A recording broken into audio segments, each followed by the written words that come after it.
There is a general scarcity of fresh water on the planet Earth.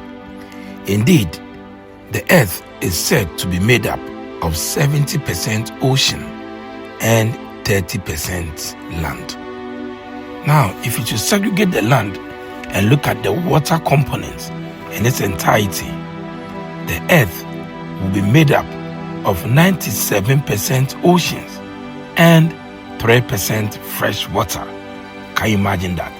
3% fresh water, the water we use for daily activities and for drinking. So the 3% fresh water indicates that there's a general scarcity of fresh water across the globe. Now, this is where it gets interesting.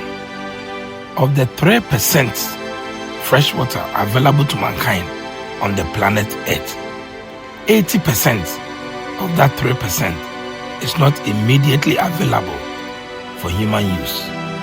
Why? Because they exist in the frozen form, in the permafrost, in the glaciers, and in the ice sheet. And when they even begin to melt, it creates problems for mankind.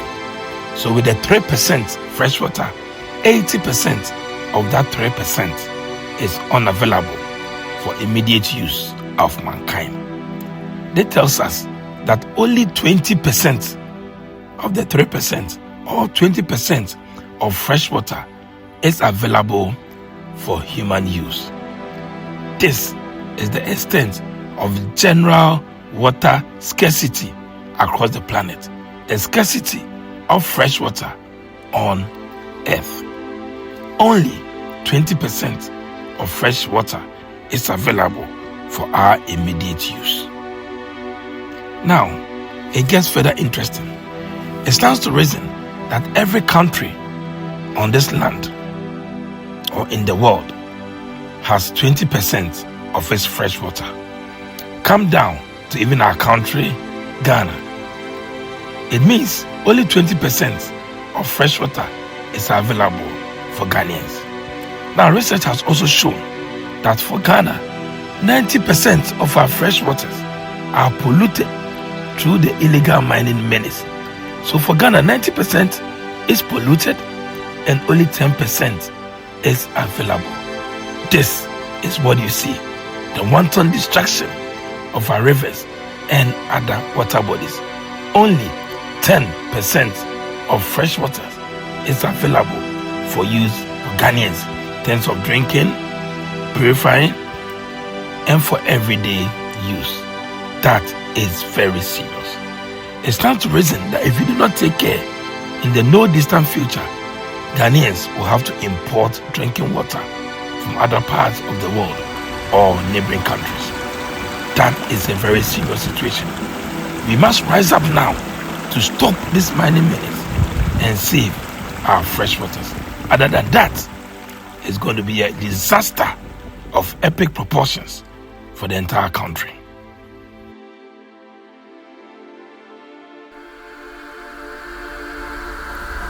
Flowing through Ghana's western and the western north region is the revered Ankobra River. Its very name whispers a story of deep reverence and ancient wisdom. Ankobra, split into two, means anko and bra. Anko simply means don't go. Bra signifying during your menstrual cycle. For generations, this name held a profound meaning to the locals. It wasn't superstition, it was a sacred law. Women were strictly forbidden from approaching the river's banks or waters during their monthly periods. This prohibition wasn't about exclusion, but about preservation. It was a powerful, culturally enforced measure born of profound respect for the river and designed for one vital purpose: to protect the river's purity, to keep it clean forever.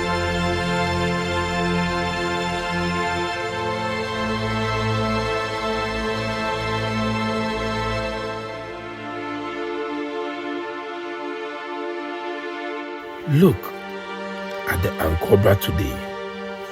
That once pristine, sacred waterway now runs a milky, sickly brown river. The clarity and life it nurtured are choked.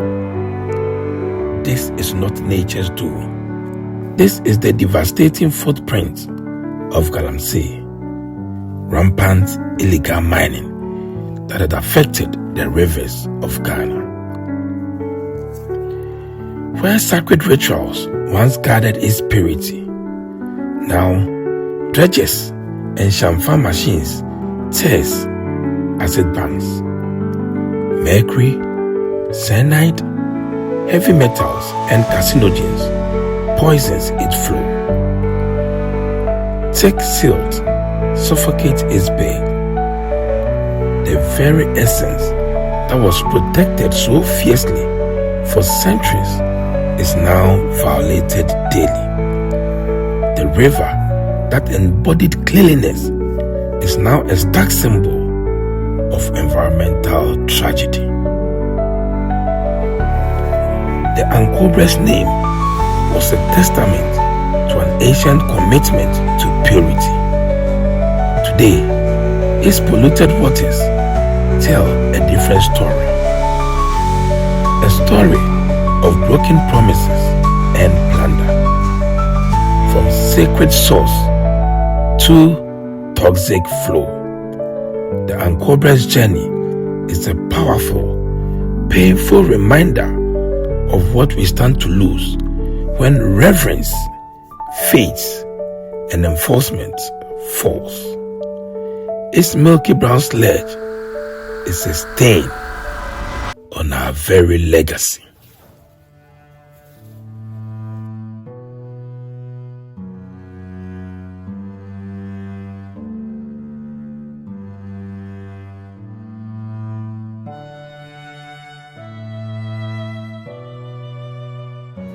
So currently we are at Sahoma, where the Ankobra River meets the sea.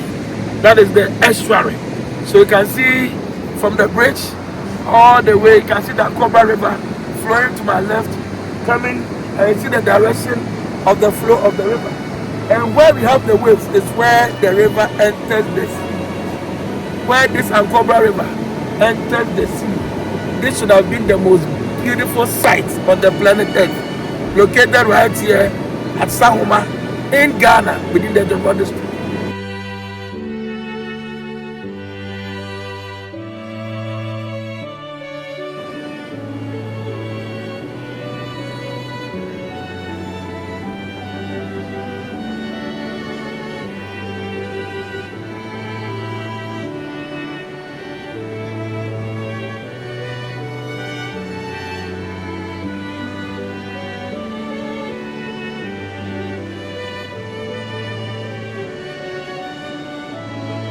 So had it not been for the milky nature of the river, due to our own selfish cravings and wanton destruction of nature, forest and wildlife resources, and destruction of water bodies through illegal mining menace, Galamsey, this would have been the most paradisiac environment you can find in the world.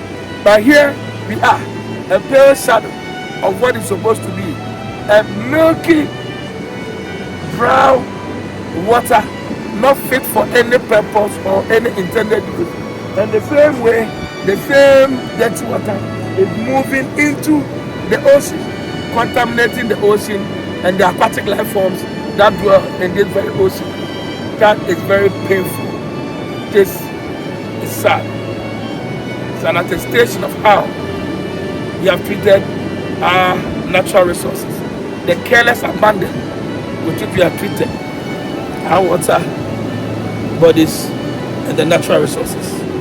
It's sad. We shall bury our head in shame. I'm not a happy person today. But what is also intriguing here, even in this quagmire, we find residents who are still fishing, probably oblivious of the dangers such polluted water bodies can cause to human health when it comes to consumption of seafood and other aquatic forms of life coming from this polluted river body. What can potentially happen here is that heavy chemicals, mercury, other carcinogens can bioaccumulate in the body of fishes. And just imagine if such fishes are eaten by humans, the same chemical residue, heavy metals, suspended metals in this river will find themselves into the tissues of humans and other living organisms, contaminating everything, causing health, kidney, and other liver problems. And I appreciate how rife kidney and liver disease have become in Ghana as a result of such pollution.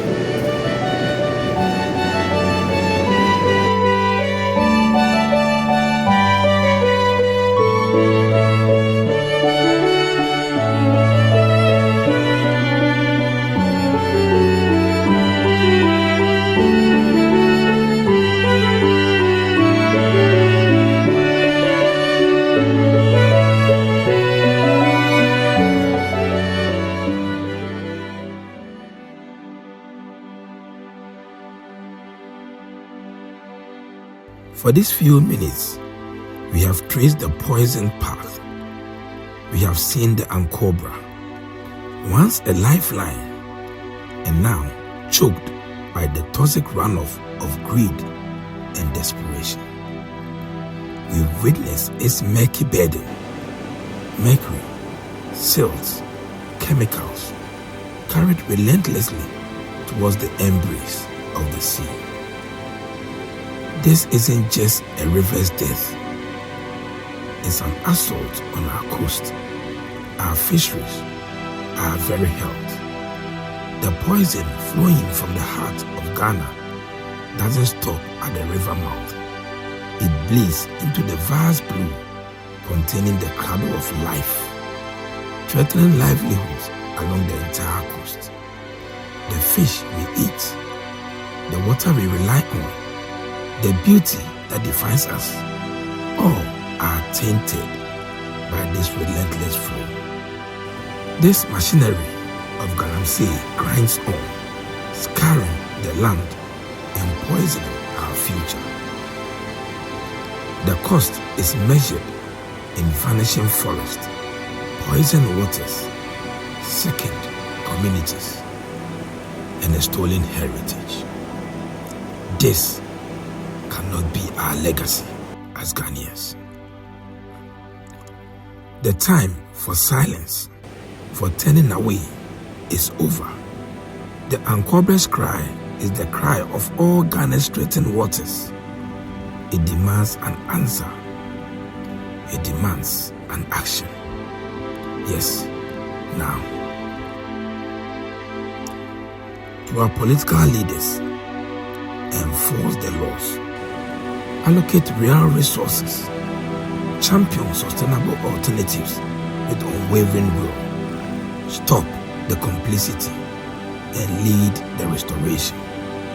To our revered traditional authorities, you are the custodians of the land. Use your immense influence. Denounce Galamsey on your lands. Protect what is sacred for even the generations unborn. To environmental groups, we say to you, keep sounding the alarm. Mobilize communities. Hold power accountable. Your vigilance is our shield. To the media, print, electronic, and social, we say to you, shine an unflinching light on the destruction and the heroes fighting it. Tell the stories that move the nation to action. To all our faith-based organizations, raise your voices from every pulpit, every mosque, every shrine. Mobilize your congregations. Speak to the moral imperative of protecting God's creation. And to all Ghanaians, know that this is our home. See the pollution on your coast. Remember the river upstream. Report illegal activity. Demand better from your leaders. Choose sustainable practice, and let us all support affected communities. Today, we stand at the precipice. The poison flow can be stopped. The healing can begin. But only if we rise together. Let's all say, enough of the destruction, enough of the poison waters, and enough of the silent complicity. Let our collective voice roar from the hills to the coast. Stop Galamsey. Save our rivers. Save our seas. Save Ghana. The time to act is now.